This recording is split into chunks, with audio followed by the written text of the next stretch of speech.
So items చెప్పండి ఏమేం కావాలి వీటికి. ఇది ఇలాచీ పౌడర్ అండి, ఇది రవ్వ, బొంబాయి రవ్వ, పెసరపప్పు. ఇది ఏం చేసి అంటే రోస్ట్ చేసుకొని కొంచెం వేడి చేసి నానబెట్టేసి ఇంకా మిక్సీలో బరకగా కొంచెం చేసి పెట్టాము.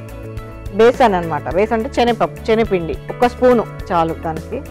ఇది డ్రై ఫ్రూట్స్ అండి, ఇది పెసరపప్పు, ఇది కలర్ అండి కేసర్, ఇది షుగరు, నెయ్యి.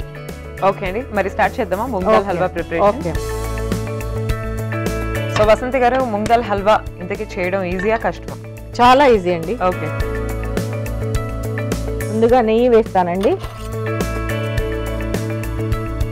1 2 స్పూన్ నెయ్యి వేస్తాను. ఓకే.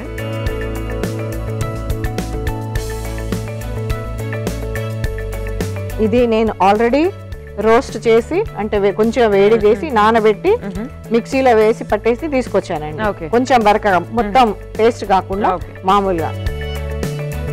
ఇందులో ఫస్ట్ ఏమి వేద్దామంటే 1 స్పూను మన రవ్వ అండి, ఉప్మా రవ్వ, అంటే కొంచెం ఇట్లా క్రిస్పీగా రావడం, టేస్ట్ రావడానికి.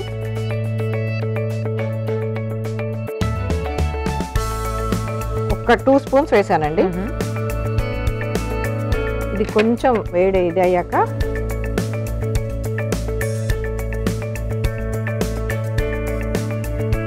సన్నగా పెట్టుకొని ఇచ్చేయాలి, ఎక్కువ వేడి పెడితే మళ్ళీ మాడిపోతుంది. ఓకే.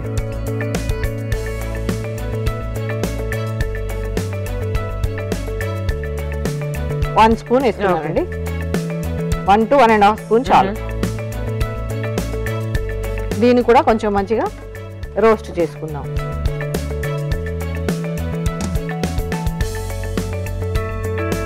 కొంచెం నెయ్యి ఎక్కువ పడుతుందండి, ఓకే, టేస్ట్ రావాలి కదా నెయ్యి. అవునవునండి.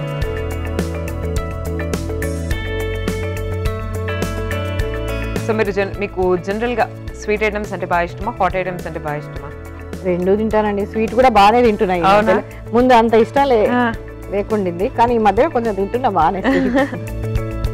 సో మీరు ఈ మధ్య కాలంలో లేటెస్ట్ గా ట్రై చేసిన స్వీట్ ఏంటి, అంటే మీకు కొత్తగా అనిపించిన స్వీట్?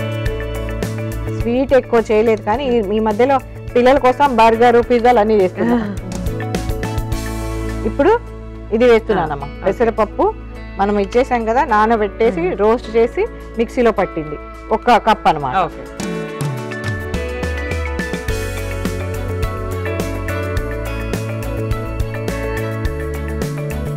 దీన్ని బాగా వేయించాలి, బాగా వేయించాలి, కొంచెం కలర్ ఇది అయ్యేదాకా. ఆల్రెడీ మనం రోస్ట్ చేసుకుందాం కదా డ్రైగా, ఇప్పుడు పచ్చి వాసన అంతా పోవాలి, అప్పటి వరకు కొంచెం 5 మినిట్స్ పడుతుంది. సో మీ పిల్లల కోసం బర్గర్స్ ఇవన్నీ చేస్తానని చేస్తానమ్మా. మీ ఫ్యామిలీ గురించి చెప్పండి మేడం, ఎంతమంది కిడ్స్? 2 పిల్లలు అండి, 2 కొడుకులు, అబ్బాయిలు. ఓకే. 2 సాఫ్ట్వేర్ లో ఉంటారు. ఓకే. పెద్ద కొడుకు పెళ్ళయింది, పెద్ద అబ్బాయికి 2 మనవరాళ్ళు ఉన్నారు. నైస్.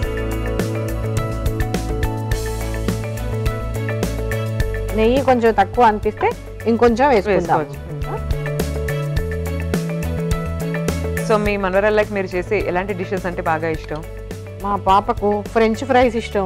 ఓకే, వచ్చా మీకు అవి చేయడం? ఫ్రెంచ్ ఫ్రైస్ చేస్తాను, బర్గర్ చేస్తాను, అన్ని చేస్తాను.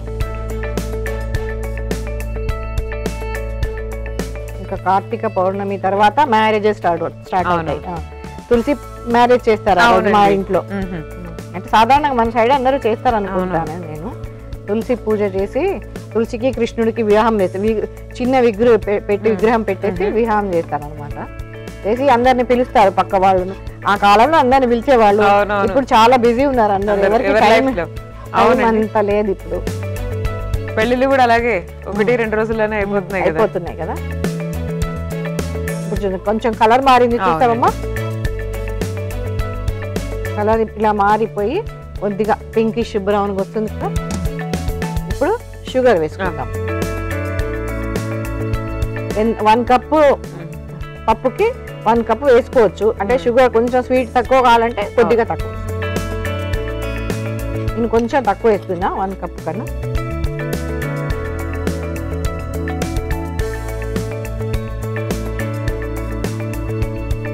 ఇది బాగా మిక్స్ అయిపోవాలి. Okay, 2 minutes. షుగర్ తొందరగానే కరిగిపోతుంది. అవునండి. మీరు ఇప్పుడు ఇంట్లో కొత్త వంటలు ట్రై చేస్తూ ఉంటారా అండి? అవునమ్మా, మా ఇంట్లో కొంచెం చపాతీలు, పరాటాలు ఎక్కువ. ఎక్కడ నుండి మీరు ఒరిజినల్? మేము యాక్చువల్గా కర్ణాటక. ఓకే. కానీ ఇప్పుడు పిల్లలందరికీ అలాంటివే కావాలి కదా. సో మీరు ఏమేమి లాంగ్వేజెస్ మాట్లాడతారు? మా ఇంట్లో మరాఠీ, కన్నడ, తెలుగు అన్నీ ఉన్నాయి. అన్ని మాట్లాడతారా? హైదరాబాద్లో ఉంటాం కాబట్టి తెలుగు బాగా అలవాటు. నేబర్స్ తో వాళ్ళతో నేబర్స్ పక్క వాళ్ళు ఉంటారు కదా. ఇంట్లో అయితే ప్రాపర్ కన్నడ, మరాఠీ రెండు ఉంటాయి. ఓకే. ఫ్యామిలీ మాట్లాడుకునేటప్పుడు మరాఠీ, కన్నడ. ఇన్లా సైడ్ కొంచెం మరాఠీ ఎక్కువ అన్నమాట. సో లాంగ్వేజెస్ పరంగా ఓకే, బట్ ఫుడ్ పరంగా చూస్తే కూడా అన్ని రకాల తింటామండి. బెంగళూరు సైడ్ రెసిపీస్ కానీ బిసిబేళ బాత్ కానీ, వాంగి బాత్ అంటారు, వంకాయలతో చేస్తారు. వాంగి బాత్ కూడా. మీరు ట్రై చేసిన స్వీట్స్ అన్నిట్లో కూడా మోస్ట్ కాంప్లికేటెడ్ రెసిపీ ఉన్న స్వీట్ ఏదండి? ఫస్ట్ ఏమో కొంచెం పూరన్ పొడి వచ్చేది. పూరన్ పొడి అంటే ఏమంటారు, భక్షాలు. భక్షాలు ఇక్కడ అప్పుడు వచ్చేది కాదు, కానీ ఇప్పుడు అలవాటు అయిపోయింది, బాగానే చేస్తుంది. భక్షాలు కొంచెం కష్టం కదండి, మామూలు కొంచెం టైం పడుతుంది. అలవాటు అయిపోతే ఏమంత అనిపించదు. కానీ పురణపులి అంటే అదే భక్షాలు ఇక్కడ కూడా చాలా మంది అంటే రకరకాల స్వీట్స్ చేసే వాళ్ళు కూడా భక్షాల దగ్గరకు వచ్చేసరికి మాత్రం కొంచెం ఎక్స్పర్టీజ్, ఎక్స్పీరియన్స్ ఉండాలి. మొన్న ఒకసారి అది మాల్పు అంటారు తెలుసా మీకు? మాల్పు అది వేసాను, పర్వాలేదు, బాగానే వచ్చిందా. ఎంత పెద్దగా ఏం లేదండి, మైదా కలిపేసి తొందరగా చేయడమే కదా. ఇది కొంచెం కలర్ అమ్మా, ఇది కలర్, కొంచెం కలర్ వేయడానికి ఇది ఆల్రెడీ వాటర్ లో కలిపేసి పెట్టాను. ఓకే. కొద్దిగా వేస్తాను. సో మనకు ఫుడ్ కలర్ వాడడం ఇష్టం లేకపోతే దీన్ని మనం ఎలిమినేట్ చేయొచ్చా? చేయొచ్చు. జస్ట్ కేసర్ వేయచ్చు, లేదా కలర్ ఎలిమినేట్ చేసుకోవచ్చు, ఏం లేదు. సో ఈ ఫుడ్ కలర్ యాడ్ చేసిన తర్వాత నెక్స్ట్ స్టెప్ ఏంటండి ఈ రెసిపీలో? ఇప్పుడు కొంచెం యాలకుల పొడి అండి. ఓకే. ఒక్క హాఫ్ స్పూన్ వేస్తున్నామా? ఓకే.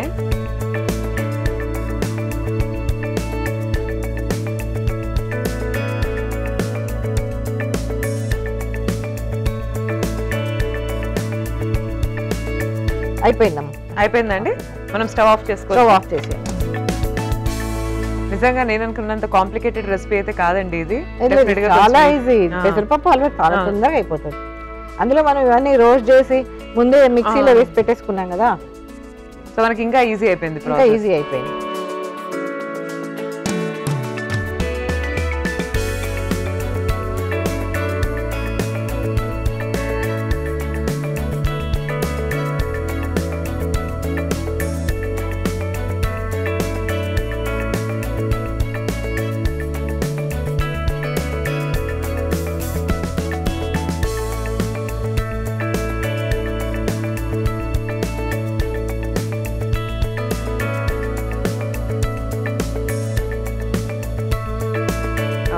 కొద్దిగా నెయ్యి వేస్తాను. ఓకే. కొద్దిగా నెయ్యి వేస్తున్నాను దీనిపైన. మూంగ్ దాల్ హల్వా అంటే నాకు బాగా గుర్తుండిపోయేది ఎక్కువ నెయ్యి, ఇంకా కొంచెం డ్రై ఫ్రూట్స్ ఇవన్నీ. ఓకే. బాదాం ఇంకా కాజు కట్ చేసి వేసి పెట్టాను. ఓకే. మూంగ్ దాల్ హల్వా రెడీ అయిపోయిందమ్మా, టేస్ట్ చేసి చెప్పండి. ఓకే అండి, చూస్తున్నారు కదా మూంగ్ దాల్ హల్వా రెడీ అయిపోయిందండి. చక్కగా డ్రై ఫ్రూట్స్ అండ్ ఘీతో కూడా మనం టాపింగ్స్ యాడ్ చేసాం. చాలా యమ్మీగా కనిపిస్తుంది. టేస్ట్ ఎలా ఉందో చెప్పేస్తాను, మీరైతే ఒకసారి తయారీ విధానాన్ని చూసేయండి. మూంగ్ దాల్ హల్వా తయారీ విధానానికి కావాల్సిన పదార్థాలు: పెసరపప్పు, ఇలాచీ పౌడర్, రవ్వ, నెయ్యి, శనగపిండి, డ్రై ఫ్రూట్స్, ఫుడ్ కలర్, పంచదార పొడి.